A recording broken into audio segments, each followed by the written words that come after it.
আসসালামু আলাইকুম প্রিয় দর্শক, অন্য মঞ্চের আলাপচারিতায় আপনাদের সকলকে স্বাগত জানাচ্ছি।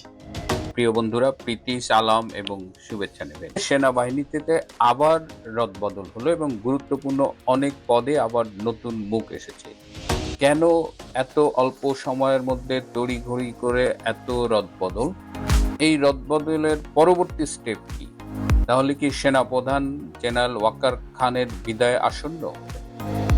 নতুন যে পদগুলো দেখলাম, বিশেষ করে কোয়ার্টার মাস্টার জেনারেল হিসেবে লেফটেন্যান্ট জেনারেল শাহিনকে আনা হয়েছে, যিনি এনডিসির কমান্ড্যান্ট ছিল। কিউএমজি যিনি ছিলেন ফাইজুর রহমান, তাকে এনডিসিতে পাঠানো হয়েছে। ফাইজুর রহমানকে আসলে পররাষ্ট্র মন্ত্রণালয়ে হ্যান্ডওভার করবার কথা ছিল, একদম শেষ মুহূর্তে সে নানানভাবে হাত পা ধরে সে এনডিসিতে রয়ে গেছে। এছাড়া আরো অনেক পদেই আপনারা জানেন যে পদায়ন হয়েছে। এই পদায়নের কনসিকুয়েন্স কি, এটা কিভাবে সেনা প্রধানকে এফেক্ট করতে পারে, সেটা নিয়ে আমরা কিছু কথা বলবো। 2024 সালের 5ই আগস্ট মনে আছে, এবং তখন থেকে আমরা দেখছি যে সেনাপ্রধান জেনারেল ওয়াকার খানের সাথে জামাতে ইসলামের আমির ডক্টর শফিক, তাদের যে সেক্রেটারি জেনারেল, এদের কিন্তু নিয়মিত যোগাযোগ, এবং প্রতি সপ্তাহে নিয়ম করে আমির এবং সেক্রেটারি জেনারেল তারা কিন্তু জেনারেল ওয়াকারের সাথে মিটিং করতেন এবং তারা সেই মিটিংয়ে সিদ্ধান্ত নিতেন। এবং আপনারা জানেন যে ডক্টর ইউনূসও জামাত প্রভাবিত সরকার ছিল, তো সব মিলিয়ে এই জেনারেল ওয়াকার জামাতকে কিভাবে ফেভার করতেন সেটা আপনারা দেখেছেন। আইসিটির যে চিফ প্রসিকিউটর ছিল অ্যাডভোকেট তাজুল ইসলাম, সেই তাজুল প্রতি সপ্তাহে জেনারেল ওয়াকারের সাথে মিটিং করতেন, ওয়াকারের বাসায় যেতেন এবং ওয়াকারের কাছ থেকে ইনস্ট্রাকশন নিয়ে আসতেন কাকে কিভাবে সাজা দেওয়ার ব্যবস্থা করতে হবে, কাকে খালাস করতে হবে। এবং এই তাজুলকে দিয়েই এই অনেকগুলো ব্রিলিয়ান্ট আর্মি অফিসারকে আইসিটিতে নেওয়া হয়েছিল। এই আইসিটিতে নেওয়ারও একটা উদ্দেশ্য ছিল যে এদের সাজা দেওয়া হবে, এবং এদের বিরুদ্ধে অভিযোগ কি এরা ফ্যাসিস্ট শেখ হাসিনার সরকারের নাকি লোক। এবং বিশেষ করে ডিজিএফ এর যে পরপর 3জন ডিজি ছিল, তাদের উপরে বিশেষ আক্রোশ ছিল এই জেনারেল ওয়াকার খান এবং জামাতিদের, এবং তাদের যেভাবে হ্যারাস করা হয়েছে। এই যে আর্মিদের আইসিটিতে নেওয়া হলো, তারা তো সরকারি দায়িত্ব পালন করেছে। তাদের মধ্যে একজনকে এই যে রামপুরায় গোলাগুলির ভিডিও বানিয়ে সেখানে সাইমুলেশন অনেক কিছু করে এই প্রথম আলো ডেইলি স্টারদের সাথে মিলে রেদওয়ান নামে একজন lieutenant colonel brilliant junior officer, তাকে পর্যন্ত আইসিটিতে এমনভাবে উপস্থাপন করলো মনে হলো সে খুব বড় দাগের খুনি। তো এইভাবে জেনারেল ওয়াকার কিন্তু একের পর এক গেম খেলে গেছে। দুর্নীতি দমন কমিশনে general Waker brigadier retired Hasan নামে একজনকে কমিশনার পদে বসিয়ে। কে এই হাসান? সদ্য বিদায়ী যে সিজিএস ছিল লেফটেন্যান্ট জেনারেল মিজানুর রহমান শামীম, তার ছেলের সাথে এই ব্রিগেডিয়ার রিটায়ার্ড হাসানের মেয়ের বিয়ে হয়েছে। এই শামীম আর ওয়াকার মিলে হাসানকে দুদকে বসিয়েছে। সেখানে দুদকে বসিয়ে প্রাক্তন সেনা কর্মকর্তাদের নানা রকমের হ্যারাস করানো হয়েছে। সেটাও কিন্তু এই জেনারেল ওয়াকারের মেইন প্ল্যান। রাওয়া, আপনারা জানেন যে প্রাক্তন সামরিক অফিসারদের একটা অ্যাসোসিয়েশন, সেখানে যে সর্বশেষ নির্বাচন হলো, সেখানে চেয়ারম্যান পদে নির্বাচিত হয়েছেন কর্নেল রিটায়ার্ড মোহাম্মদ আব্দুল হক। তাকে চেয়ারম্যান বানানোর পেছনেও কিন্তু জেনারেল ওয়াকারের একটা হাত ছিল। এবং এখন তো দেখতে পাচ্ছেন যে জেনারেল ওয়াকার যে হককে বানিয়েছে, সেই কর্নেল হক কেরানীগঞ্জে জামাতে প্রার্থী হিসেবে সংসদ নির্বাচনে অংশগ্রহণ করেছিল এবং সেখানে পরাজিত হয়েছে। তার মানে জেনারেল ওয়াকারের একদম চারিপাশে জামাত। তারপরে আবার দেখেন, ক্যান্টনমেন্ট উড়িয়ে দেবে বলে এবি পার্টির মহাসচিব ফুয়াদ হুমকি দিয়েছে, কিচ্ছু হয়নি। সেদিনকের ছেলে হাসনাত আব্দুল্লাহ, সে থ্রেট করেছে, তার ছেলেপেলেরা স্লোগান দিয়েছে ওয়াকার না হাসনাত, হাসনাত হাসনাত। মানে সেনাবাহিনীকে এইভাবে আক্রমণ করা, সেনা প্রধানের সাথে এই 2 দিনের পোলাকে তুলনা করা, আবার সেখানে হাসনাত হাসনাত, এটা যদি অন্য যে কোনো সেনা প্রধান হলে কি করতেন? এমন ব্যবস্থা নিতেন যে ওই ফুয়াদ হাসনাত আর জীবনে মনে হয় না মাথা তুলে দাঁড়াতে পারে। কিন্তু তিনি বললেন যে ওরা আমার সন্তান তুল্য, তিনি সবাইকে ক্ষমা করে দিলেন। এখন তো আমরা দেখছি এবি পার্টি বলেন, এনসিপি বলেন, এরা তো সব জামাতেরই এ টিম বি টিম। সুতরাং ঘুরে ফিরে সেই জামাতি ফুয়াদ, জামাতি হাসনাতকে তিনি ক্ষমা করে দিয়েছেন। তো এইভাবে ক্ষমা করে দিয়েছেন এবং তার নিয়োগকর্তা শেখ হাসিনার সরকারের সাথে তিনি কিন্তু নিয়োগ পাওয়ার 1.5 মাসের মাথায় পল্টি খেয়েছেন।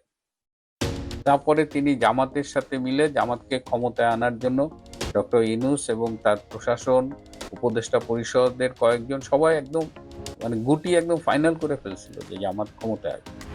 কিন্তু যখন গত বছরের 25শে ডিসেম্বর তারেক রহমান বাংলাদেশে এলেন এবং তার আশাকে কেন্দ্র করে একটা শোডাউন হলো, বিএনপির মধ্যে একটা উজ্জীবন আমরা লক্ষ্য করলাম, তখন থেকেই কিন্তু জেনারেল ওয়াক্কার একটু একটু করে হাওয়া বদল দেখে তার অবস্থান বদলাচ্ছে। এবং বিশেষ করে বেগম খালেদা জিয়া মারা যাবার পরে যে একটা সেন্টিমেন্ট ক্রিয়েট হয়েছিল সারা দেশে, তখন তিনি আবার পোলটি খেলেন বিএনপির দিকে, অর্থাৎ আওয়ামী লীগ থেকে জামাত, জামাত থেকে বিএনপি, কিন্তু পুরোটা বিএনপি না। সেই সময় জেনারেল ওয়াকার 2 নৌকায় পা রেখেছিলেন। যদি জামাত ক্ষমতায় আসে, জামাতের তো সে আছেই, আবার বিএনপি যেহেতু ক্ষমতায় আসার একটা সম্ভাবনা তৈরি হয়েছিল, বিএনপির পক্ষে একটা জোয়ার তৈরি হয়েছিল, অনেক জায়গায় আওয়ামী লীগ সমর্থন দিয়েছে, সনাতন ধর্মী ভোটাররা সমর্থন দিয়েছে, সব মিলিয়ে একটা সম্ভাবনা কিন্তু বাড়ছিল, যেহেতু ভোটের মাঠে আওয়ামী লীগ ছিল না এবং আওয়ামী লীগ ভোটারদের নির্বাচন বর্জনের জন্য আহ্বান জানিয়েছে। তো সব মিলিয়ে যখন বোঝা যাচ্ছিল বিএনপি ক্ষমতায় আসবে, তখন কিন্তু জেনারেল ওয়াকার খান আবার পল্টি। এই যে বারবার পল্টি খায়, এই যে লোভী, ক্ষমতা লোভী, নিজের শেখ হাসিনার আমলে 15 বছরের আমলে সর্বোচ্চ সুবিধা ভোগী, তার মতো সুবিধা আর কোনো আর্মি অফিসার কোনোদিন পায়নি। 2024 সালের নির্বাচনকে বিতর্কিত বলা হয়, সেই নির্বাচনে সিজিএস হিসেবে জেনারেল ওয়াকার, তখন তিনি লেফটেন্যান্ট জেনারেল, গুরুত্বপূর্ণ ভূমিকা পালন করেছে। অথচ তার 7 গুণ মাপ, সে ফ্যাসিস্টের দোষর না। তো এখন এই জেনারেল ওয়াকার এখনো সেনা প্রধান আছে, এটা নিয়ে কিন্তু বিএনপির ভেতরে আলোচনা চলতেছে। বিএনপির নীতি নির্ধারণী পর্যায়ে জেনারেল ওয়াকারকে নিয়ে ভিন্ন মত রয়েছে। তারা মনে করে যে তার নিয়োগকর্তার সাথে বেইমানি করতে পারে, যে বারবার ক্ষমতার লোভে নিজের স্বার্থের জন্য পল্টি খেতে পারে, সে বিএনপির মিত্র নাকি আসলে সব সুযোগ বুঝে বিএনপির বিরুদ্ধেও পল্টি খাবে। এই জন্য জেনারেল ওয়াকার খানকে সেনাপ্রধানের পদ থেকে সরিয়ে দেবার ব্যাপারে আলোচনা চলছে। এবং এই যে সাম্প্রতিক যে রদবদলগুলো হলো, এই রদবদলের মধ্য দিয়ে কিছু জিনিস কিন্তু খুব স্পষ্ট হয়ে উঠেছে। জামাতপন্থী ফয়জুরকে সরিয়ে দেওয়া হলো, পাকিস্তানপন্থী কামরুলকে পররাষ্ট্র মন্ত্রণালয়ে হ্যান্ডওভার করা হলো, সিজিএস হিসেবে আনা হলো লেফটেন্যান্ট জেনারেল মাইনুকে, কোয়ার্টারমাস্টার জেনারেল হিসেবে আনা হলো মাইনুর চেয়ে একটু সিনিয়র লেফটেন্যান্ট জেনারেল শাহিনকে। এবং এই পদায়নগুলো খেয়াল করলে বোঝা যায় যে যে কোনো দিন ওয়াকারকে বিদায় দেওয়ার আয়োজন সম্পূর্ণ হয়ে গেছে। যদি খুব তাড়াতাড়ি ওয়াকার চলে যায়, তাহলে তার রিপ্লেসমেন্ট কিন্তু করা হলো। আর যদি মনে করা হয় যে না, কয়েক মাস সময় নিয়ে ওয়াকারকে বিদায় জানানো হবে, সেই সেকেন্ড ব্যাকআপটাও কিন্তু এই রদবদলের মধ্য দিয়ে আয়োজন করা হয়েছে। এখন সবাই তাকিয়ে আছে এই মীর জাফর বেঈমান সেনাপ্রধান ওয়াকার খানকে কখন তারেক রহমান সরিয়ে দেন। এটি যেমন তার সরকারের নিরাপত্তার জন্য প্রয়োজন, তেমনি দেশের জন্য প্রয়োজন। বন্ধুরা, আজ এ পর্যন্তই, ভালো থাকবেন। আসসালামু আলাইকুম দর্শক, দেখেন আপনারা এই যে দৌড়টা দেখেন, কি দৌড়ের উপরে আছে, মানে দৃশ্যটা দেখেন না।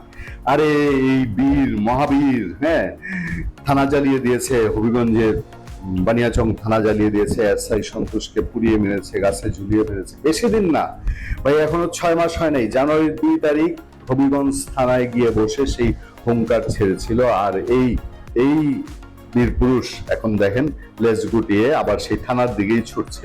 ছাত্র দলের দাবর খেয়ে সে এখন থানায় গিয়ে আশ্রয় নিচ্ছে আর বারবার চোরের মতন পেছনে তাকাচ্ছে। এই বীর পুরুষ শুধু জুলাই আগস্ট হত্যাকাণ্ডের সঙ্গে সম্পৃক্ত না, নিজে স্বীকারোক্তি দিয়েছে, সে স্বীকার করেছে নিজে যে সে জুলাই আগস্ট হত্যাকাণ্ডে জড়িত ছিল। এবং এরপরে আমার মাথায় দুইটা প্রশ্ন আসছে, দুইটা জিনিস আমি সন্দেহ করছি। এই দুটো জিনিস আমি আপনাদেরকে একটু বলতে চাই এই লোকের, এই ছেলের ক্ষেত্রে। তার আগে একটু আপনারা ঘটনাটা জানেন, ঘটনাটা কি হয়েছে। সে ঘটনা হচ্ছে, বানিয়াচং থানা জ্বালিয়েছি, এসআই সন্তোষকে পুড়িয়েছি বলে থানায় ওসির সামনে বসে হুমকি দিয়ে চলতি বছরের শুরুতে দেশব্যাপী আলোচনার ঝড় তুলেন হবিগঞ্জের বৈষম্য বিরোধী ছাত্র নেতা মাহাদি হাসান। 5 মাসের মাথায় সেই মাহাদি নিজেকে বাঁচাতে আশ্রয় নিলেন থানা পুলিশের কাছে। ছাত্রদলের কর্মীরা হামলা চালাতে আসছেন অভিযোগ করে মাহাদি বুধবার 10 জুন নিজের ফেসবুক অ্যাকাউন্টে লাইভ করেন। এ সময় দেখা যায় তিনি আতঙ্কে কাঁপছেন। প্রাণ বাঁচাতে আরেকজনকে সঙ্গে নিয়ে রিকশায় করে ছুটছেন হবিগঞ্জ সদর থানার দিকে। লাইভের শেষ দিকে তিনি থানা কম্পাউন্ডের ভেতরে ঢুকে পুলিশের কাছে সাহায্যের আর্তি জানান। বৈষম্য বিরোধী ছাত্র আন্দোলনের সাবেক সমন্বয়ক ও সংগঠনটির হবিগঞ্জ জেলা সাধারণ সম্পাদক মাহাদি হাসান লাইভে দাবি করেন ছাত্র দলের কর্মীরা তার উপর হামলা চালানোর উদ্দেশ্যে ধাওয়া করেছেন। এই ঘটনায় তিনি সদর থানায় আশ্রয় নিয়েছেন। আমি আপনাদেরকে ডক্টর ইউনূস সরকার বিদায় নেওয়ার আগেই আপনাদেরকে বলেছিলাম না, ছাত্রলীগ আওয়ামী লীগ দরকার নেই, ছাত্রলীগ আওয়ামী লীগ পাইলে পরে কি দশা হবে এই মাহাদিদের, এইটা দুশ্চিন্তা আছে বলেই তারা এখন ভিন্ন পথ খুঁজছে। সে ভিন্ন পথের কথা আমি আপনাদেরকে বলবো। কিন্তু ছাত্র দলে যে ডলা দিবে এদেরকে, কারণ এক বনে তো দুই বাঘ থাকতে পারেন, দুই সিংহ থাকতে পারে না। এক ঘর মে দো পীর নেহি রয়েগা। এই মাহাদিরা জুলাই আগস্ট আন্দোলনের পরে লুটপাট, চাঁদাবাজি, হবিগঞ্জের যত রকম স্বেচ্ছাচারিতা সবকিছু করেছে। ছাত্রদল ক্ষমতায় আসার পরে তারা কি দোয়া তুলসী পাতা?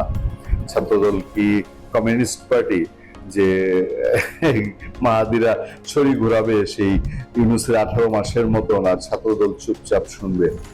আপনাদেরকে আমি সবসময় বলেছিলাম যে ইউনূস গেলে পরে এইসব বিড়ালরা সব চুপসে যাবে, এবং হয়েছেও তাই। ইউনূসের বিদায়ের 6 মাস হইতে পারলো না, 3 মাসের মাথায় এরা এখন গর্তের দিকে ছুটছে। এবং ছাত্রদলের ভয়ে, ছাত্রদলের দাবরানি খেয়ে ফেসবুক লাইভে মাহাদি বলেন, ছাত্রদল আমার উপর সামনে এসে অ্যাটাক করতে আসতেছে, আমার কি পার্সোনাল কোনো মতামত দেওয়ার অধিকার নাই? ছাত্রদলের লোকজন আমার পেছনে ধাওয়া দিচ্ছে। ঘটনা কি হয়েছে জানেন? এই ছেলে বেগম খালেদা জিয়া, জিয়াউর রহমান সম্পর্কে মোটামুটি আপত্তিকর লেখা লিখেছে ফেসবুকে। ছাত্রদলের কি সেটা হজম করার কথা? আজকে না হয় দৌড়ায় পায় নাই, 2 দিন পরে যদি আমরা আরো উল্টা খবর পাই তখন আমরা কি ভাববো? ফেসবুক লাইভে মাহাদি বলেন, ছাত্রদল আমার উপরে, আমার সামনে এসে অ্যাটাক করতে আসতেছে। আচ্ছা, আমি কি পার্সোনাল অধিকার, আমার কি পার্সোনাল অধিকার নাই? লাইভ শেষের দিকে তিনি বলেন, আমি এখন থানায় আছি, ডিউটি অফিসার সাহেবের রুমে আছি, আমার একটা পরীক্ষা ছিল, ড্রাইভিং এর পরীক্ষা, আমি আগেই জানিয়েছিলাম এখানে আমার একটি নিরাপত্তা সংক্রান্ত উদ্বেগ আছে, তারপরও পরীক্ষার জন্য এসেছিলাম। মানে ধাওয়া খাইতে পারে, দাবর খাইতে পারে, এই আশঙ্কাটা সে আগেই করেছিল। তারপরে যোগাযোগ করেছে, শুনেছে, ছাত্রদল আশ্বাস দিয়েছে যে না আসো, তোমার কেউ ডলা দিবে না। কিন্তু যখন গিয়েছে, গিয়া তো দেখে পরিস্থিতি অন্যরকম, বাটে পড়ে গেছে, তারপরে দিছে দৌড়। আচ্ছা, আরো একটি কাহিনী আছে। দেখেন, আমি যে বললাম যে আমার 2টা অবজারভেশন আছে। একটা অবজারভেশন হলো কি জানেন, এই ছেলে জান প্রাণ দিয়ে দেশ থেকে চম্পট দেওয়ার চেষ্টা শুরু করেছে। কয়েকদিন আগে ইন্ডিয়া গেছে, ইউরোপীয় একটা দেশে ভিসা নেওয়ার জন্য। ইন্ডিয়া গিয়ে ক্রিপ্টোকারেন্সি সহ ধরা খায়া আবার দেশে ব্যাক করছে। এখন এই যে এই সময়ে সে ড্রাইভিং এর পরীক্ষা দিচ্ছে না, ড্রাইভিং সার্টিফিকেট নিচ্ছে, এইটারও নিশ্চয়ই কোনো একটা কারণ আছে। সে আসলে এই দেশ থেকে চম্পট দিতে চায়, কারণ ওই যে আওয়ামী লীগ আসছে, এই আতঙ্কে তো তারা আরো কাঁপছে। আচ্ছা, আসার সময় রিক্সায় ছিলাম, তার পেছন থেকে আমাকে হামলা করার জন্য ধাওয়া দেওয়া হয়। মাহাদি হাসান দাবি, তিনি আগেই বিষয়টি সংশ্লিষ্টদের অবগত করেছেন, পরীক্ষা দিতে পারবেন বলে সংশ্লিষ্টরা তাকে আশ্বস্ত করেছিলেন। তবে ঘটনাস্থলে পৌঁছানোর পর পরিস্থিতি বদলে যায়। এবছরের শুরুতে এক যুবককে গ্রেফতার করে হবিগঞ্জ শায়েস্তাগঞ্জ থানা পুলিশ। এরপর 2 জানুয়ারি তাকে ছাড়াতে থানায় যান মাহাদি হাসানের নেতৃত্বে একদল শিক্ষার্থী। এক পর্যায়ে ওসির কক্ষে ঢুকে পড়েন মাহাদি হাসান। তাকে দম্ভ নিয়ে বলতে শোনা যায়, আমরা জুলাই আন্দোলনকারীরা সরকার সরকারকে ক্ষমতায় বসিয়েছি। আপনি প্রশাসনের লোক হয়ে আমাদের ছেলেকে গ্রেফতার করেছেন। হবিগঞ্জে সবচেয়ে গুরুত্বপূর্ণ আন্দোলন হয়েছিল, এখানে 10 জন নিহত হয়েছে। বানিয়াচং থানা আমরা পুড়িয়ে দিয়েছিলাম, এসআই সন্তোষকে আমরা আগুনে জ্বালিয়ে দিয়েছিলাম। আমাদের এতগুলো ছেলে কি এমনি এমনি ভেসে এসছে? সেই দম্ভ করা মাহাদি আজকে থানায় গিয়ে যান বাঁচাচ্ছে। বিষয়টি নিয়ে প্রচন্ড সমালোচনা তৈরি হলে 3 জানুয়ারি মাহাদিকে গ্রেফতার করে পুলিশ। তবে সমর্থকদের বিক্ষোভের প্রেক্ষাপটে 4 জানুয়ারি তাকে জামিনে মুক্ত দেন। ওই যে তখন ইউনুস আমলের জামিন, এদের এই সমন্বয়কদের জামিন ছিল পানিবাদ, ফলে সে মুক্তি পেয়ে যায়। এসআই সন্তোষের নির্মম যে হত্যাকাণ্ড, এটা বাংলাদেশের ইতিহাসে কলঙ্কের সেরা হয়ে থাকবে এবং পুলিশ বাহিনীর কলিজায় একটা বড় দুঃখ গাথা হয়ে থাকবে। আমি এটুকুই শুধু বলতে চাচ্ছি, পাপ কখনো বাপকেও ছাড়ে না। এই মাহাদি তারই বোধহয় একটা উৎকৃষ্ট উদাহরণ। বাংলাদেশের অত্যন্ত জনপ্রিয় একটি দৈনিকের সম্পাদক, যাকে ইউনূস সরকার আসার পরে জোর করে ক্ষমতাচ্যুত করা হয়, তার সঙ্গে আলাপ আলোচনায় তিনি বলছিলেন শেখ হাসিনা নেই, তার পদত্যাগের বিষয়টি এখন আলোচনার বাইরেই চলে গেছে। এ বিষয়ে কি করার থাকতে পারে বা আইন কি বলে, সেটা নিয়ে আজ কথা বলবো আপনাদের সঙ্গে। 2024 সালে ভয়ঙ্কর পরিস্থিতিতে শেখ হাসিনার নিরাপত্তার দায়িত্বে নিয়োজিত থাকা রাষ্ট্রের সংশ্লিষ্ট বাহিনী তাকে রক্ষা করার জন্য তার জীবন বাঁচাতে রাষ্ট্রীয় প্রটোকলে দেশের বাইরে নিয়ে যান এবং সেখানে রেখে আসেন। সেভাবেই তিনি সেখানে আছেন। তার স্ট্যাটাসটা কি?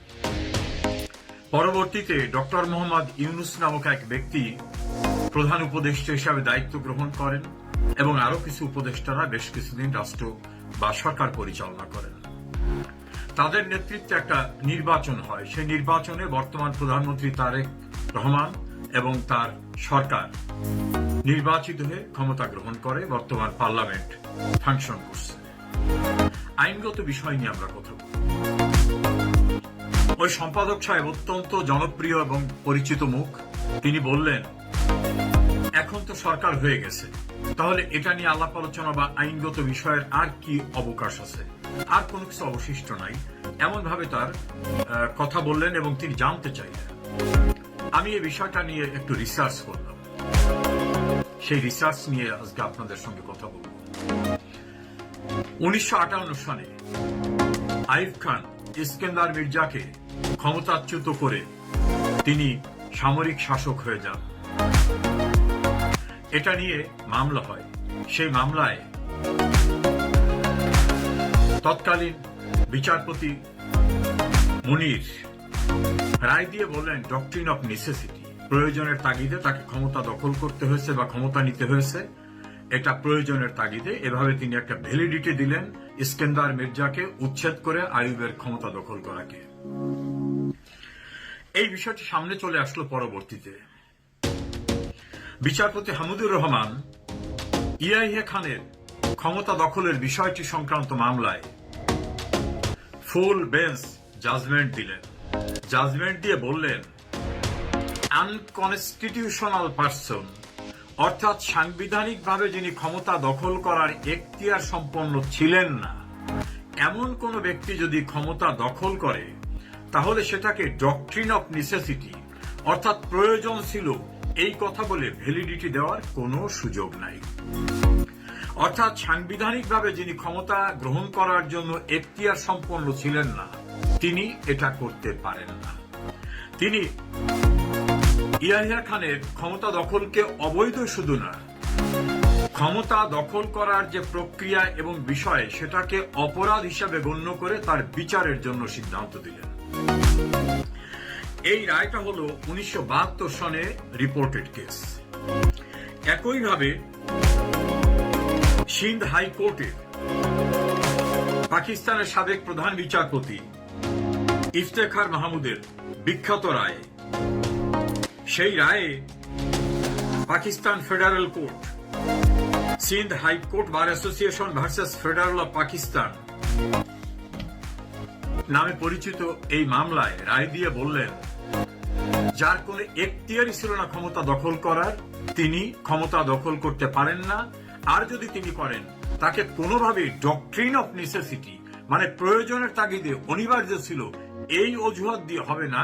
কারণ ডক্ট্রিন অফ নেসেসিটি এই প্রিন্সিপালটা হয়েছিল আইনানুগ প্রক্রিয়ায় যেখানে অনিবার্যতা, শুধু সেই ক্ষেত্রে। তো যিনি আইনানুগ বা কনস্টিটিউশনালি এন্টাইটেলড না, তিনি কোনোভাবে ইন্টারফেয়ার করা বা ক্ষমতা দখল করা, এটাকে বৈধতা দেওয়ার সুযোগ নাই।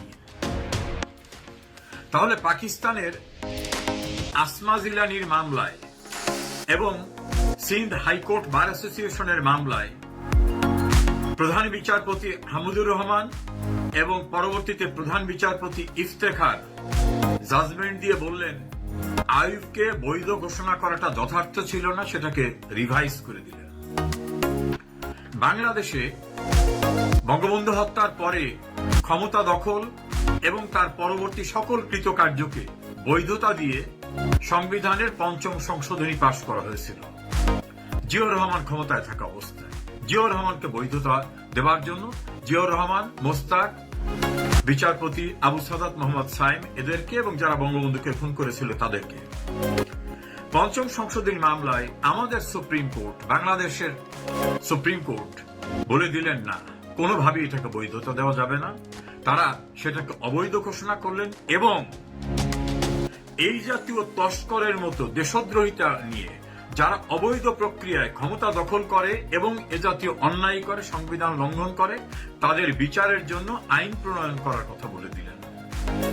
এর প্রেক্ষিতে কিন্তু সংবিধানের ৭ অনুচ্ছেদ সংযুক্ত হয় যে যারা সাংবিধানিক বিধিবিধানকে অস্বীকার করবে, ভায়োলেট করতে প্ররোচনা যোগাবে, সমর্থন করবে, অনুসমর্থন করবে, তারাও অপরাধী, তাদের বিচার করতে হবে এবং তাদের অপরাধকে বলা হবে রাষ্ট্রদ্রোহিতা।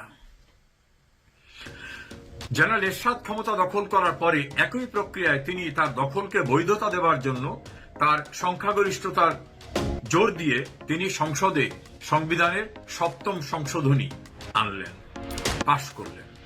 সেটাকেও আমাদের সুপ্রিম কোর্ট বলে দিল না, এটা অবৈধ, হবে না।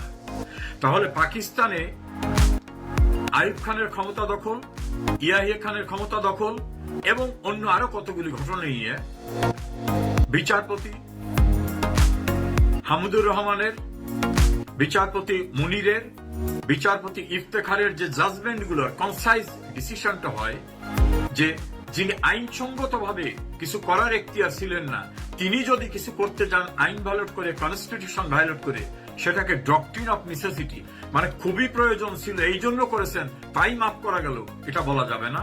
একইভাবে বাংলাদেশের সুপ্রিম কোর্টে জিয়াউর রহমান, খন্দকার মোস্তাক, আবু সাদাত মোহাম্মদ সাইম এবং জেনারেল এরশাদ এবং তার সংশ্লিষ্ট যারা ক্ষমতা দখল করে বিভিন্ন আনকনস্টিটিউশনাল কাজ করছেন, সেগুলোকে অবৈধ ঘোষণা করা হলো। এর সঙ্গে একটা বিষয় নিয়ে আসি। বাংলাদেশের ক্ষমতা দখল করা খন্দকার মোস্তাকের একটি মামলায় সাজা হয়েছিল। এই মামলাটি আলটিমেটলি যখন শুনানির জন্য সুপ্রিম কোর্টে আসলো, তখন একটা প্রসঙ্গ উঠলো। রাষ্ট্রপক্ষ থেকে বলা হলো তার যে সাজা, সেই সাজা তো খাটা হয়ে গেছে, মেয়াদ শেষ হয়ে গেছে, সেটাতে ইনফ্রাকচুয়াস হয়ে গেছে, অকার্যকর হয়ে গেছে।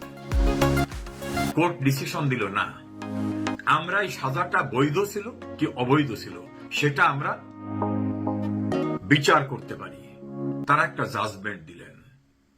মিনিংটা হলো সাজা খাটা হয়ে গেছে, এখানেই শেষ না, ঘটে গেছে, এখানেই শেষ না, ওটা বৈধ ছিল কি অবৈধ ছিল সেই জাজমেন্ট সুপ্রিম কোর্ট দিলেন।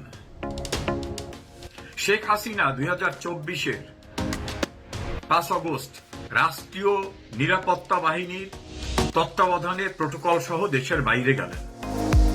তিনি প্রাইম মিনিস্টার ইন এক্সাইল থাকা অবস্থায় বাংলাদেশের এক্সিকিউটিভ ফাংশনিং এর জন্য ডক্টর মোহাম্মদ ইউনূসকে দায়িত্ব দেওয়া হলো এবং তার সঙ্গে কিছু উপদেষ্টা দেওয়া হলো।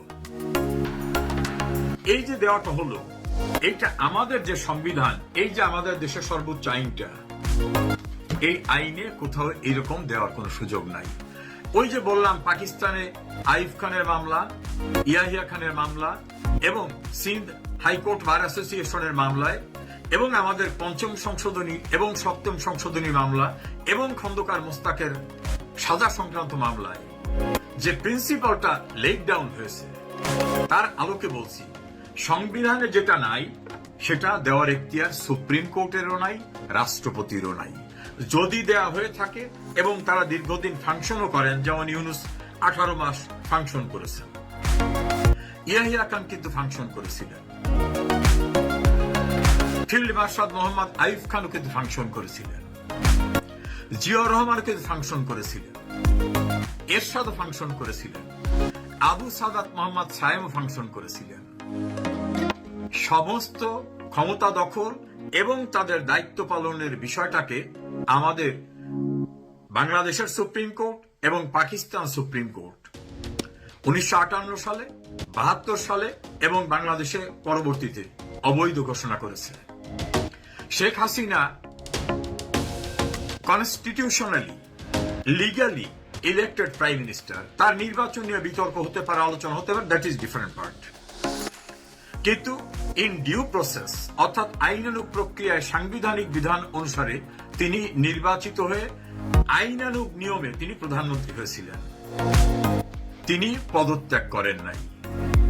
মানব জমিনের প্রধান সম্পাদক মতিউর রহমানের ইন্টারভিউতে রাষ্ট্রপতি শাহাবুদ্দিন বলেছেন, শেখ হাসিনার কোনো পদত্যাগ পত্র আমার কাছে নেই। শেখ হাসিনা নিজে ইন্টারভিউতে বলেছেন, আমি পদত্যাগ করিনি, আমি কনস্টিটিউশনাল প্রাইম মিনিস্টার। মানব জমিন সম্পাদক মতিউর রহমান চৌধুরী দি পোস্টের সঙ্গে আরেকটা ইন্টারভিউতে বলেছেন, শেখ হাসিনা পদত্যাগ করতে চেয়েছিলেন, পদত্যাগ পত্র লিখেছিলেন, কিন্তু পরিবেশ পাননি, তিনি পদত্যাগ করে যাননি। সেটা নিয়ে অনেক আলোচনা হতে পারে। আমার জিস্ট কথাটা হলো, শেখ হাসিনা নিজে বলছেন পদত্যাগ করিনি, রাষ্ট্রপতি বলছেন পদত্যাগ পত্র আমি পাইনি।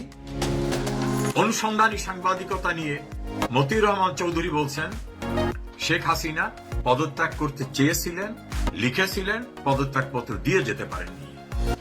তাহলে এটাকে যদি আমরা নেক্সাসটা নিয়ে আসি, কন্টিনিউশনটা নিয়ে আসি, লিঙ্ক অফ চেইনটা নিয়ে আসি, তাহলে শেখ হাসিনা পদত্যাগ করেননি।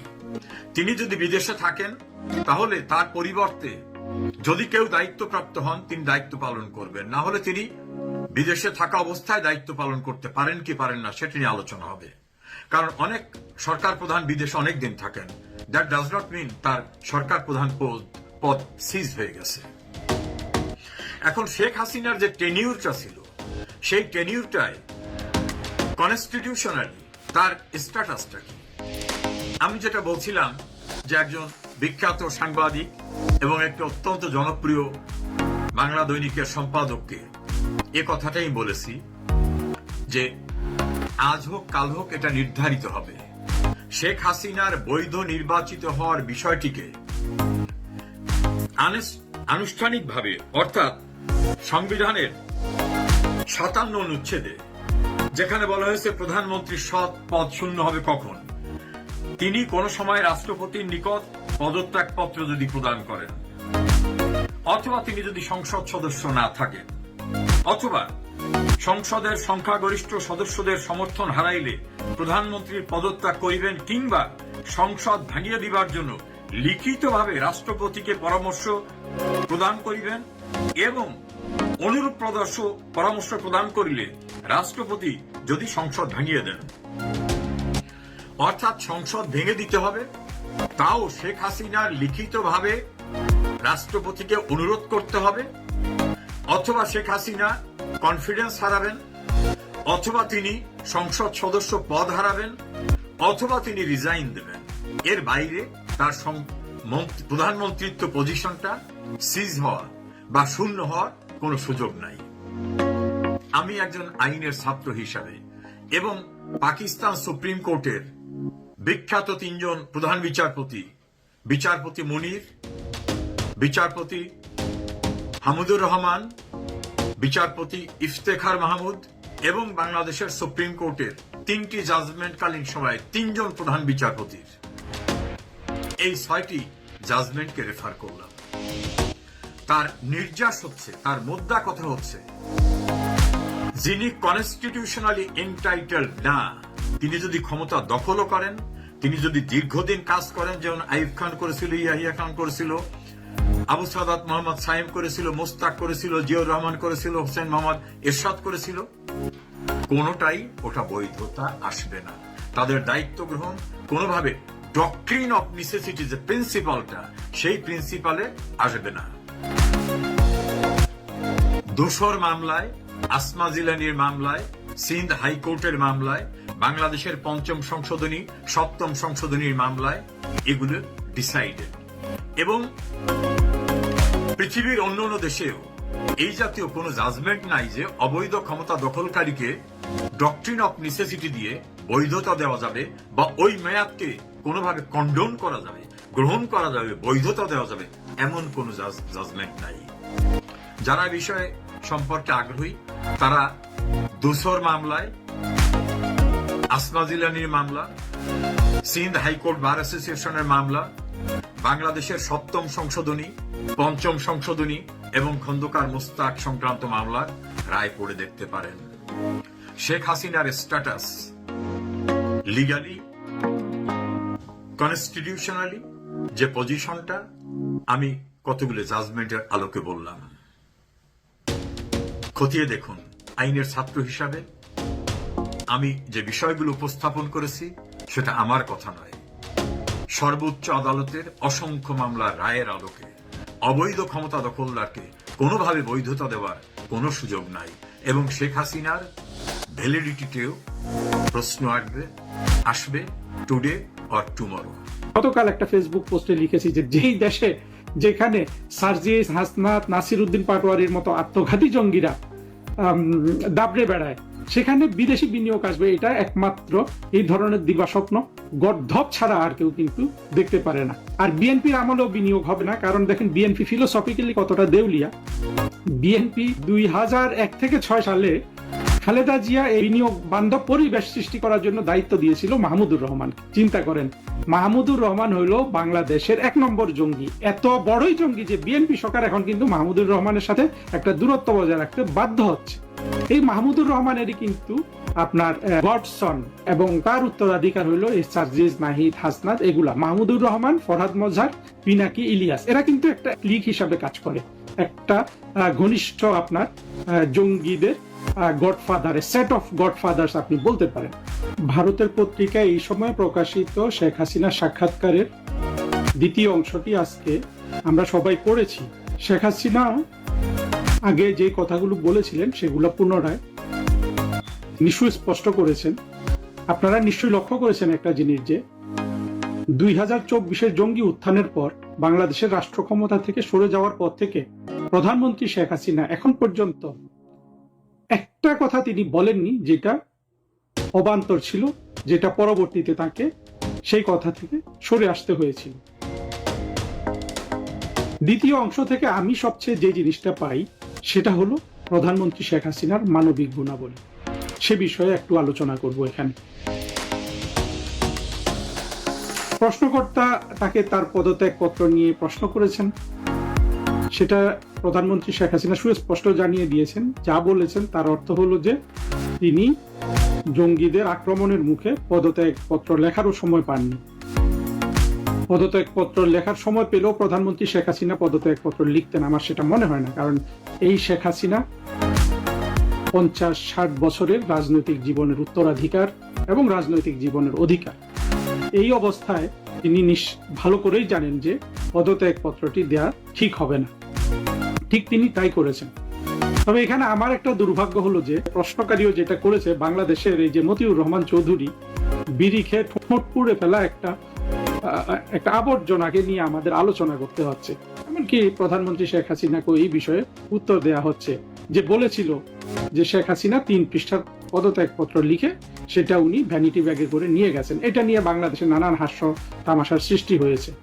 কিন্তু সত্য কথা হলো প্রধানমন্ত্রী শেখ হাসিনা প্রথম দিন থেকে বলে এসেছেন তিনি পদত্যাগ করেননি, কোনো ধরনের পদত্যাগপত্র জমা দেননি, রাষ্ট্রপতির সাথে এই বিষয়ে তার কোনো এমনকি কথাও হয়নি। এইটা যে জিনিসটা সুস্পষ্ট করে সেটা হলো প্রধানমন্ত্রী শেখ হাসিনা এখনো বাংলাদেশের বৈধ প্রধানমন্ত্রী।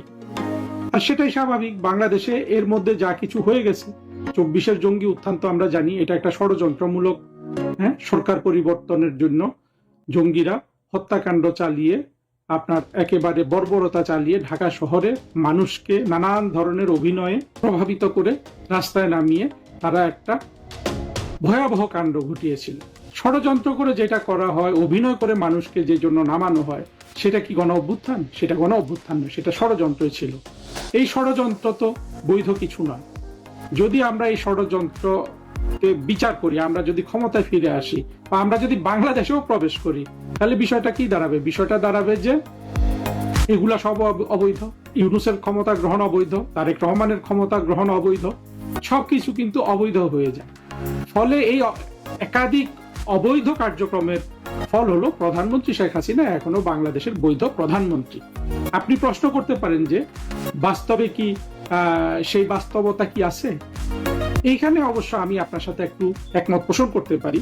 বাস্তবতাটা জটিল এবং সেটা নিরসনের জন্য বিএনপির উপর আপনার এক ধরনের রাজনৈতিক প্রজ্ঞা নাজিল হতে হবে। সেটা হলো বিএনপি তো ক্ষমতা এসে 24-এর জঙ্গি কোয়ালিশনের অভ্যন্তরীণ আপনার আয়োজনের একটা নির্বাচনে, সেই আয়োজনের নির্বাচন যেটা আমি এর আগেও বলেছিলাম, বাংলাদেশে এর চেয়ে খারাপ নির্বাচন হয়েছিল একমাত্র 15ই আগস্ট, যেটা প্রধানমন্ত্রী বেগম খালেদা জিয়া করেছিলেন। কিন্তু প্রধানমন্ত্রী বেগম খালেদা জিয়া 15ই আগস্ট 1996 সালে যে নির্বাচন করেছিলেন, সেটার একটা সৎ উদ্দেশ্য ছিল। কারণ হলো গণ আন্দোলনের মুখে খালেদা জিয়া কনভিন্সড হয়েছিলেন বা গণ আন্দোলন তাকে বাধ্য করেছিল যে তত্ত্বাবধায়ক সরকার সংবিধানে সংযোজন করতে। সেই জন্য তিনি নির্বাচন করে তার অতি দ্রুত তত্ত্বাবধায়ক সরকারের হাতে ক্ষমতা ছেড়ে দিয়ে আবার নির্বাচনের জন্য তিনি আসেন, যে নির্বাচনের পরে আওয়ামী লীগ কিন্তু ক্ষমতা এসেছিল। কিন্তু 2024-এর নির্বাচনটি এর চেয়েও খারাপ। কিন্তু এর ফলেও এইটাতে তারেক রহমান ক্ষমতা দখল করেছেন এবং উনি হয়তো এখন স্বপ্ন দেখছেন যে উনি 5 বছর ক্ষমতায় থাকবেন। এইটাই যদি হয়ে থাকে, তারেক রহমান যদি এই দিকেই যান, এত দুর্বল নির্বাচনের মাধ্যমে যদি উনি ক্ষমতায় টিকে থাকতে চান, তাহলে কিন্তু এমন ঘটনা ঘটে যেতে পারে প্রতিক্রিয়া হিসাবে প্রধানমন্ত্রী শেখ হাসিনার রাষ্ট্র ক্ষমতায় অধিষ্ঠিত হতে মধ্যখানে কিন্তু আর কোনো নির্বাচন লাগবে না। কারণ সাংবিধানিক ধারাবাহিকতায় এখনো কিন্তু প্রধানমন্ত্রী শেখ হাসিনা বৈধ প্রধানমন্ত্রী। এটা আপনাদের কাছে যারা বিশেষ করে বাংলাদেশের বর্তমান পরিস্থিতিতে যারা এটাকে হাস্যকর মনে করবেন, তাদের সাবধানতার জন্য আমি যেটা বলবো, দেখুন, রাষ্ট্রটা তো সেই ইউনূসও চালাতে পারেনি, তারেক রহমানও চালাতে পারেনি। তারেক রহমান যদি একেবারে জনসমর্থন নিয়ে একটা সম্পূর্ণ ভালো নির্বাচনের মাধ্যমেও ক্ষমতায় অধিষ্ঠিত হন, তাহলেও দেখবেন যে তারেক রহমান রুটিন কাজ করার বাইরে কোনো কাজ করতে পারছেন না।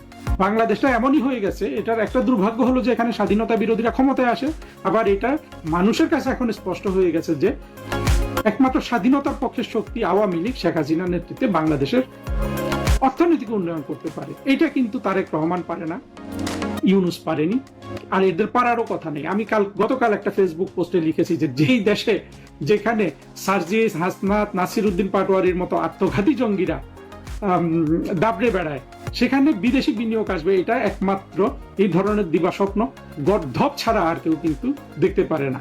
হ্যাঁ, আপনারা যদি মনে করেন বুদ্ধিমান, আপনারা সেই দিবাস্বপ্ন দেখে যেতেই পারেন, কিন্তু বাস্তবতা হলো যে 2024-এর 5ই আগস্টের পর যে জঙ্গি উত্থান হয়ে গেছে, তারপরে কিন্তু বাংলাদেশে আর কখনো 1 পয়সাও কিন্তু বিদেশি বিনিয়োগ আসেনি। বিনিয়োগ শুধু আসেনি না, এখন যারা বিনিয়োগ করেছে তারা অর্থ তুলে নিয়ে চলে যাবে, এমনকি দেশি বিনিয়োগও হবে না যতদিন এই আত্মঘাতী জঙ্গিরা সমাজে, রাষ্ট্রে, বিভিন্ন জায়গায় তাদের আধিপত্য বজায় রাখবে। এটার প্রমাণ কি? প্রমাণ হলো যে আসছে না তো। বাংলাদেশের জন্য, বাংলাদেশের আজকের যে অর্থনৈতিক দুরবস্থা, এইটা কাটিয়ে ওঠার জন্য তো বিদেশিদের আস্থা লাগবে বাংলাদেশের অর্থনৈতিক কর্মকাণ্ডের উপর। হ্যাঁ, এমনিতেও মানতে হবে যে বাংলাদেশে বিদেশিরা এসে বিনিয়োগ করবে, সেটা অনেক প্রতিবন্ধকতা আছে, কিন্তু সেই প্রতিবন্ধকতাগুলো ছাড়িয়ে গেছে তো কিন্তু জঙ্গিদের আপনার আধিপত্য। সার্জিস, হাসনাত, নাহিদ, যত জঙ্গি আছে, ফুয়াদ, মাসুদ, এই ইত্যাদি একেবারে ককটেল একটা জঙ্গিতন্ত্র যে দেশে চালু হয়ে গেছে। তারা যা যা করছে দেশের মধ্যে, এইটা বিদেশিরা দেখছে না। আপনি অন্ধ হতে পারি, বিদেশিরা কিংবা বিনিয়োগকারীরা তো অন্ধ নয়, তারা তো কষ্টের অর্থই বিনিয়োগ করে। তারা কেন আপনার এখানে বিনিয়োগ করবে না? আর বিএনপির আমলেও বিনিয়োগ হবে না, কারণ দেখেন বিএনপি ফিলোসফিক্যালি কতটা দেউলিয়া। বিএনপি 2001 থেকে 6 সালে খালেদা জিয়া এই বিনিয়োগ বান্ধব পরিবেশ সৃষ্টি করার জন্য দায়িত্ব দিয়েছিল মাহমুদুর রহমান। চিন্তা করেন, মাহমুদুর রহমান হইল বাংলাদেশের 1 নম্বর জঙ্গি। এত বড়ই জঙ্গি যে বিএনপি সরকার এখন কিন্তু মাহমুদুর রহমানের সাথে একটা দূরত্ব বজায় রাখতে বাধ্য হচ্ছে। এই মাহমুদুর রহমানেরই কিন্তু আপনার গডসন এবং তার উত্তরাধিকার হলো এই সার্জিস, নাহিদ, হাসনাত, এগুলা। মাহমুদুর রহমান, ফরহাদ মজহার, পিনাকি, ইলিয়াস, এরা কিন্তু একটা লীগ হিসাবে কাজ করে, একটা ঘনিষ্ঠ আপনার জঙ্গিদের গডফাদার, সেট অফ গডফাদার্স আপনি বলতে পারেন। এদের আলোকে, এদের আধিপত্যে থেকে তারেক রহমানের সরকার বিএনপির কিভাবে আপনার বাংলাদেশে বিদেশি বিনিয়োগ আনবে। ফলে আমাদের মুক্তিযুদ্ধের পক্ষের শক্তির জন্য এটা আমাদের একটা সৌভাগ্য দাঁড়িয়ে গেছে যে আমরা, জঙ্গিরা সব ধরনের মিথ্যা বলে দেশকে উত্তেজিত করতে পারে, কিন্তু যেই মুহূর্তে ওরা ক্ষমতা গ্রহণ করে সেই মুহূর্ত থেকে কিন্তু দেশের অর্থনৈতিক দুরবস্থা শুরু হয়। এটা বাংলাদেশের মানুষের কাছে এখন পরিষ্কার হয়ে গেছে। ফলে বাংলাদেশের মানুষ আরো যত দিন যাবে এই সত্য আরো বেশি অনুধাবন করবে, আর এটার রেজাল্ট হবে তারেক রহমানের সরকারের জন্য একটা সমূহ বিপদ। এই বিপদে যেটা হয়ে যেতে পারে সেটা হলো যে প্রধানমন্ত্রী শেখ হাসিনাকে কোন রকম আপনার ইলেকশন ফেস না করে প্রধানমন্ত্রী হিসাবে বসে যাওয়ার একটা সুযোগ করে দিতে পারে। এইখান থেকে যদি তারেক রহমানরা যদি এই ধরনের দুর্ভাগ্য বরণ করতে না চায়, তাহলে তারেক রহমানের উচিত, আমি বলবো যে তার পক্ষ থেকে, তার স্বার্থের জন্য দ্রুত বাংলাদেশে সত্যিকারের একটা নির্বাচন ব্যবস্থা করা, যেখানে সব দল অংশগ্রহণ করবে এবং সেই যেখানে মৌলবাদীরা অংশগ্রহণ করবে না। সেটা কি তারেক রহমান করবেন না? তারেক রহমান যদি সেটা করেন, উনি তো বেঁচে গেলেন রাজনৈতিকভাবে। আর উনি যদি সেটা না করেন, চিন্তা করেন আওয়ামী লীগ যদি ক্ষমতায় আসে, আবার কিন্তু 21শে আগস্টের গ্রেনেড হামলা, আবার কিন্তু সব কিছু পুনঃস্থাপিত হবে, যেগুলো থেকে অত্যন্ত অন্যায়ভাবে তারেক রহমানকে ক্ষমা করে দেওয়া হয়েছে, সেই জিনিসগুলো আসবে। আপনারা যদি সব দিক বিবেচনা করে দেখেন, তাহলে দেখবেন যে বিএনপি সরকারের সামনে কিন্তু একের পর এক বিপদ, আর আওয়ামী লীগের সামনে কিন্তু কোনো ধরনের বিপদ নাই। আর আওয়ামী লীগের সামনে এখন জনসমর্থন বেড়ে যাচ্ছে, কারণ মানুষ দরিদ্র হয়ে গেছে। যে মানুষ দরিদ্র হচ্ছে, যে মানুষ খাদ্য কিনতে পারছে না, যে মানুষ ওষুধ কিনতে পারছে না, যে মানুষ শুধু ভবিষ্যতে তার অর্থনৈতিক অন্ধকার দেখতে পাচ্ছে, তারা এমনকি জঙ্গি বান্ধব হলেও বাধ্য হয়ে এখন শেখ হাসিনার দিকে ফিরে চলে এসছে। এইটা গেল একটা দিক। আরেকটা দিক দেখেন, শেখ হাসিনা বারবার এটা স্পষ্ট করেছেন, আমরা এটা এর আগেও দেখেছি, পররাষ্ট্রমন্ত্রী হাসান মাহমুদের সাথে ওনার একটা টেলিফোন কনভারসেশন ইউনুস ছেড়ে দিয়েছিল বাজারে, সেখানেও আমরা দেখেছি যে 24-এর জঙ্গি আন্দোলনের সময় শেখ হাসিনা ক্ষমতা থেকে পেছনে হটে যাওয়ার কারণ ছিল যে উনি মৃত্যুটা দেখতে চাচ্ছিলেন না। পরিহাসের বিষয়, এই মৃত্যুটা কিন্তু করছিল কিন্তু জঙ্গিরা খুন করছিল, কিন্তু প্রধানমন্ত্রী শেখ হাসিনা, আমি আপনি হলে হয়তো ক্ষমতা ছাড়তাম না, বল প্রয়োগ করতাম, কিন্তু উনি, ওনার প্রজ্ঞা আমাদের চেয়ে অনেক উঁচু স্তরের, উনি কোনো ধরনের খুন খারাপি চাচ্ছিলেন না, ফলে তিনি কিন্তু ক্ষমতাটা ছেড়ে দিয়ে দিলেন। এটাই ছিল কিন্তু প্রধানমন্ত্রী শেখ হাসিনা ক্ষমতা থেকে সরে যাওয়ার একমাত্র মূল কারণ। অথচ চাইলে কিন্তু তিনি ক্ষমতা প্রয়োগ করে, বল প্রয়োগ করে থাকতে পারতেন, কিন্তু উনি মানুষের মৃত্যু চাননি। আর মৃত্যুবরণ যারা করেছে, এই সবগুলো মৃত্যু কিন্তু এর অন্তত 80-90 ভাগ ঘটিয়েছিল জঙ্গিরা। তারপরও শেখ হাসিনা চান নাই। এখানে কিন্তু শেখ হাসিনার রাষ্ট্রনায়ক উচিত গুণ, এবং শেখ হাসিনা দীর্ঘমেয়াদে বাংলাদেশে, আমরা তো এমনিতে শেখ হাসিনার মানবিক গুণাবলী সম্পর্কে জানি যে উনি বাংলাদেশের দরিদ্র অসহায় মানুষের জন্য কি না করেছেন, বাংলাদেশে কত ধরনের ভাতা দিয়েছেন, গৃহহীনকে গৃহ দিয়েছেন, যত ধরনের উনি ভর্তুকি দিয়েছেন। আপনি দেখেন তারেক রহমানের সরকার এসে তেলের দাম বাড়ালো, বিদ্যুতের দাম বাড়ালো, নানান চাতুর্যের মাধ্যমে। প্রধানমন্ত্রী শেখ হাসিনা কিন্তু এই কাজগুলো করতেন অত্যন্ত সংবেদনশীলতার সাথে এবং একান্ত বাধ্য হয়ে, এবং কখনো কোনো চালাকির আশ্রয় নেয়নি। শেখ হাসিনা মানবিক গুণে যা যা বাংলাদেশের মানুষকে দেখিয়েছেন, সেটা আজকে বাংলাদেশের মানুষের কাছে পৌঁছে দেওয়া আমাদের জন্য খুবই জরুরি। কারণ হলো, একদিক থেকে শেখ হাসিনা যত মানবিক হয়েছেন, জঙ্গি, স্বাধীনতা বিরোধী, মৌলবাদীরা কিন্তু তত তার বিরুদ্ধে, তার নামের উপর কালিমা লিপ্ত করেছে, মিথ্যা কথা বলেছে, বারবার শেখ হাসিনাকে ফ্যাসিস্ট বলে। এটা আমাদেরকে কি পরিমাণ আপনার ক্রুদ্ধ করে, স্বাধীনতা বিরোধীরা একদিন টের পাবে। এবং আমরা একই সাথে অত্যন্ত ব্যথাও পাই যখন নেত্রীকে ফ্যাসিস্ট বলে। এবং যা হয়, এই জঙ্গিরা কিন্তু সবকিছু, তারা ফ্যাসিস্ট বলেছে শেখ হাসিনাকে, নিজেরা এসে ফ্যাসিস্টের চেয়েও ভয়াবহ আচরণ করেছে। সেটা আমরা ইউনুসের আচরণে দেখেছি। হ্যাঁ, তারেক রহমানের আমলে 605 খুন, প্রথম 30 দিনে বাংলাদেশের সরকারগুলোর ইতিহাসে সবচেয়ে বেশি খুন এবং অন্যান্য অপরাধ, এবং সমাজে অন্যান্য দুঃখ কষ্ট ছড়ানো তো আছেই। এই অবস্থায় আপনি তারেক রহমানের সরকারকে দেখবেন, বিপরীতে মানুষ কিন্তু শেখ হাসিনার ওই 16 বছরের শাসনকে কিন্তু মূল্যায়ন করতে থাকে। তারপরে এই যে মৃতের সংখ্যা নিয়ে যেসব মিথ্যা কথা বলা হয়েছে, জাতিসংঘ থেকে শুরু করে ইউনুস থেকে, বাংলাদেশের স্বাধীনতা বিরোধীরা মিথ্যা বলতে বলতে তারা এত পাকা হয়ে গেছে যে ওরা সব জায়গায় শেখ হাসিনার যে কোনো একটা ঘটনায়, আপনার যেখানে কোনো মানুষ মারা যায়নি, সে 5ই মে হেফাজত কাণ্ডে, সেখানেও কিন্তু ওরা লক্ষ লক্ষ মৃত্যু দেখেছে, হাজার হাজার মৃত্যু দেখেছে। পরবর্তীতে ইউনূস আসছে, তারেক রহমান আসছে, তারা কিন্তু এটা তদন্ত করে ওই যে ক্লেমগুলা করে, এর মধ্যে অবশ্য অধিকারের আদিলুর 64 মৃত্যুর একটা মিথ্যা তালিকা হাজির করেছিল, এটা আওয়ামী লীগ সরকারের সময়। ওই তালিকাতেও দেখা গেছে যে তালিকাতে সবগুলা মিথ্যা কথা। একজনের নাম 4 বার দিয়েছে, একজন এমন লোকজনের মাদ্রাসা ছাত্রদের নাম তুলেছে যে আসলে হেফাজতের এই জায়গায় আসেইনি, অর্থাৎ 5ই মে শাপলা চত্বরে আসে নাই। এইভাবে মিথ্যা বলে বলে বলে বলে ওরা কিন্তু বাংলাদেশের মানুষের মগজ ধোলাই করেছে, এবং আমরা যথেষ্ট ব্যবস্থা কিন্তু তখন গ্রহণ করতে পারি নাই। আমাদের যেটা দেখতে হবে সেটা হলো যে শেখ হাসিনার যে মানবিক গুণাবলী প্রকাশিত হয়েছে সেটা ফোকাস করতে হবে আমাদের। বাংলাদেশের মানুষ আজকে তাকিয়ে আছে কবে শেখ হাসিনা এসে এই দেশটাকে আবার ঠিক করবে। আমরা কখনো বাংলাদেশকে আবার পুনরায় এই স্বাধীনতা বিরোধীদের হাতে পড়তে দিব না, এবং আমরা যত ধরনের অপপ্রচার আমরা অতীতে দেখেছি সেগুলোর তো আমরা জবাব দিবই।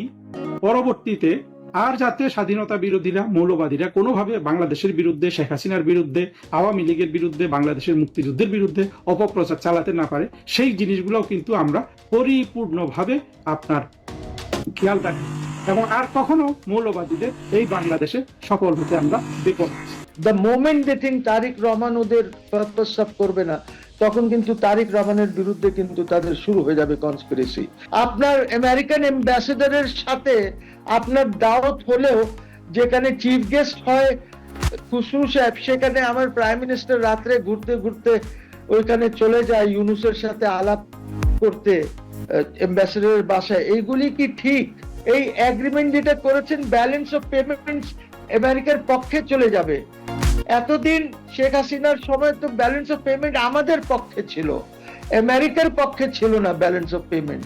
খালি আমাদের ব্যালেন্স, হাসিনার সময় ব্যালেন্স অফ পেমেন্ট শুধু ইন্ডিয়ার সাথে আমাদের অনেক ইয়ে ছিল, বাট গ্লোবালি আমরা অনেক অ্যাডভান্টেজিয়াস ছিলাম ব্যালেন্স অফ পেমেন্টস নিয়ে। সো প্লিজ, আমার মনে হয় এই সরকারকে এই জিনিসগুলি সব দেখা উচিত, নাহলে আপনি বিপদে পড়বেন। আপনি বিপদে পড়বেন। বিপদ এড়াতে চান যদি, তাহলে please do not talk with the descending power. ওদের দাসত্ব করবেন না।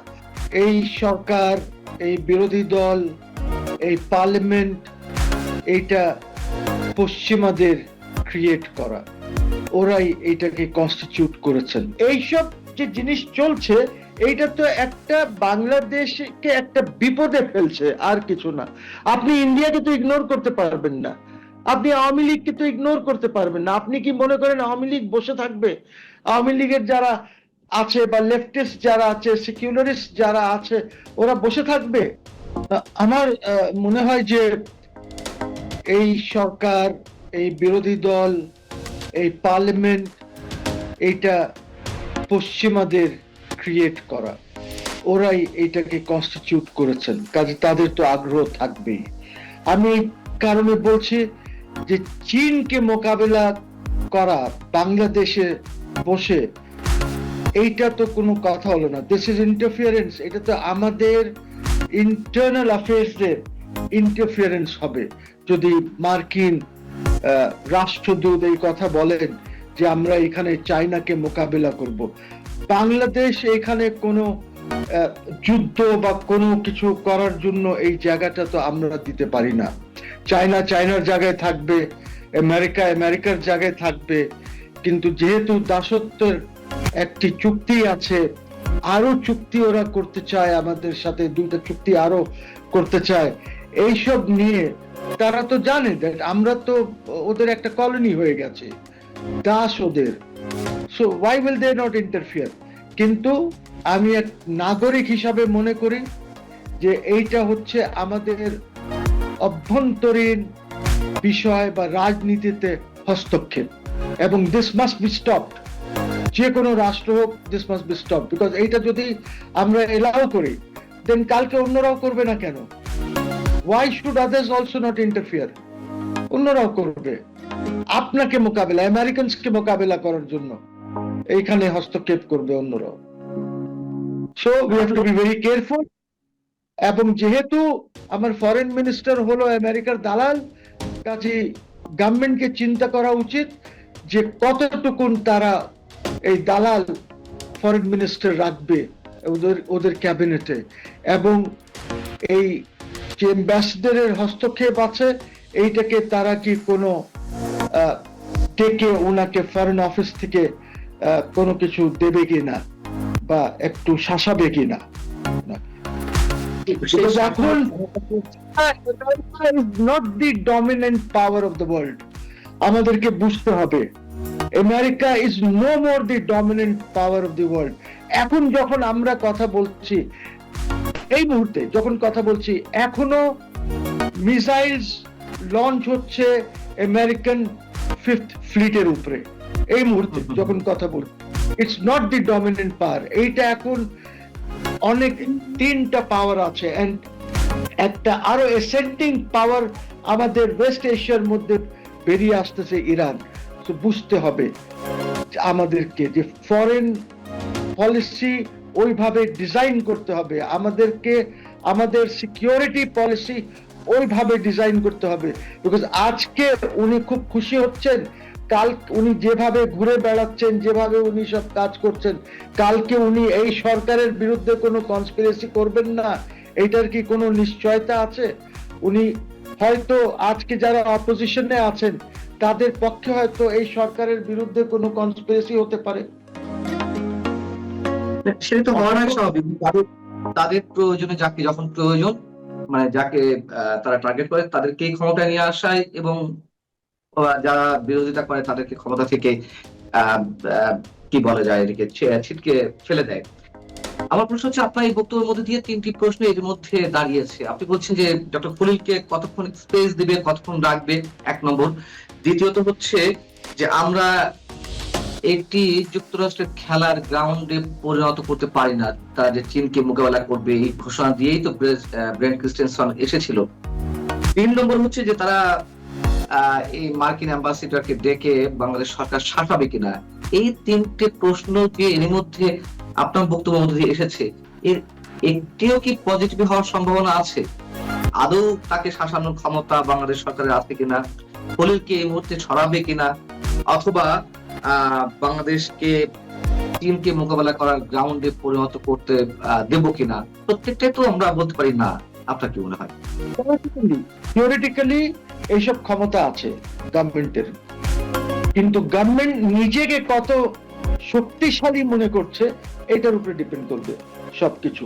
আর না হলে তারাও একটি কনস্পিরেসির ইসে তাদেরকে মোকাবিলা করতে হবে কনস্পিরেসির। এখন থেকেই সতর্ক হওয়া দরকার সরকারের, এখন থেকেই। এইসব দেখে হাসও তো এই কাজগুলি করেছিল, হাস কত অ্যাক্টিভ ছিল দেখেছেন না? পিটার হাস কিন্তু আমাদেরকে করতে হবে।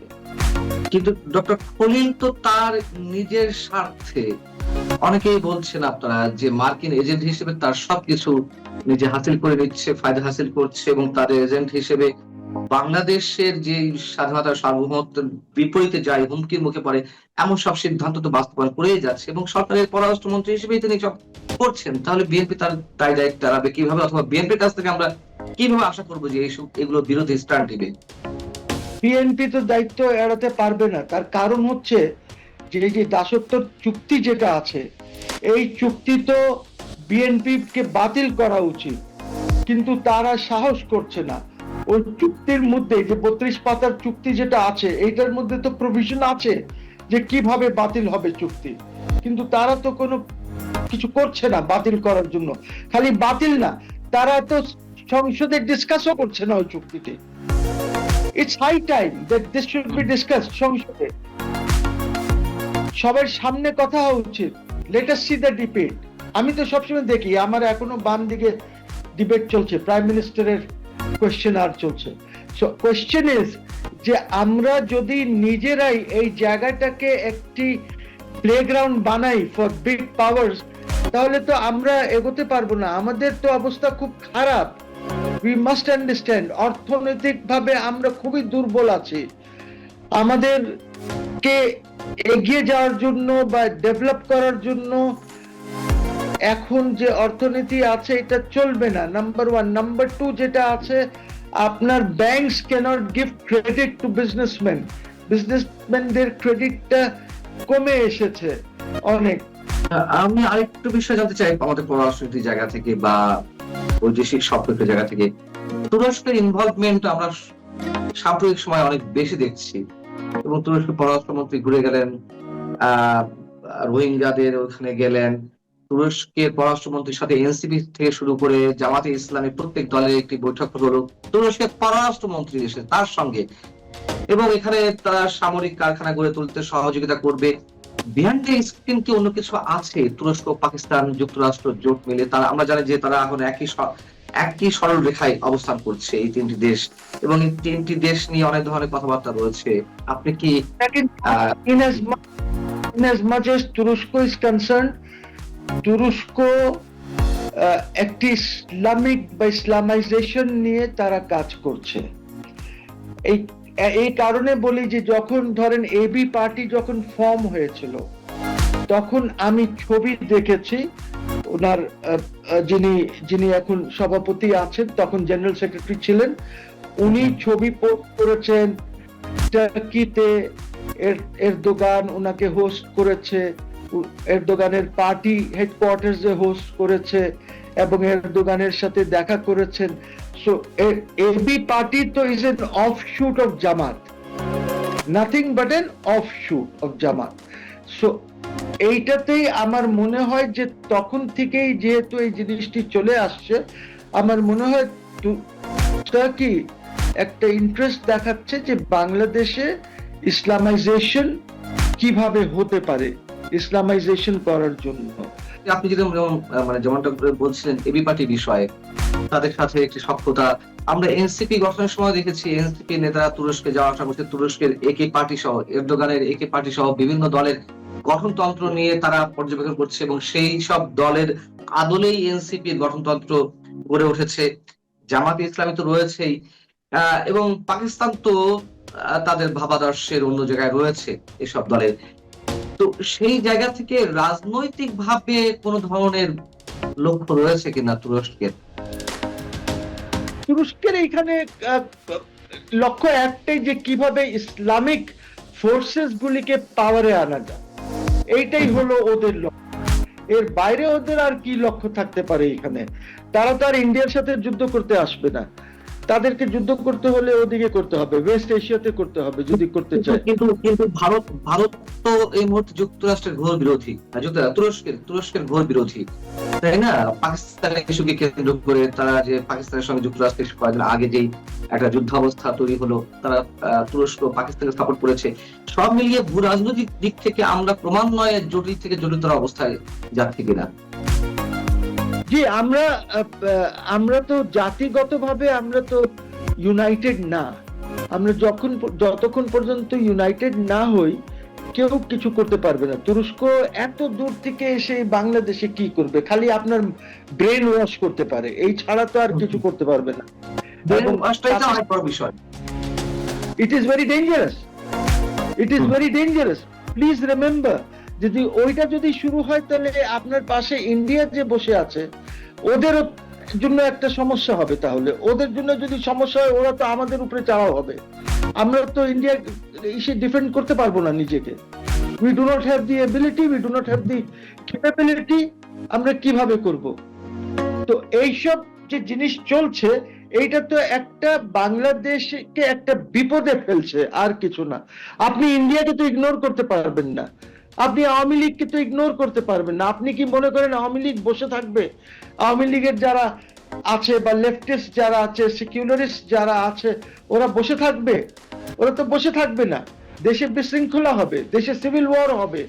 সো আমাদেরকে তো এই জিনিসগুলির দিকে কেয়ারফুল হতে হবে। কেয়ারফুল হতে হলে তো সরকারকে কিছু পদক্ষেপ গ্রহণ করতে হবে।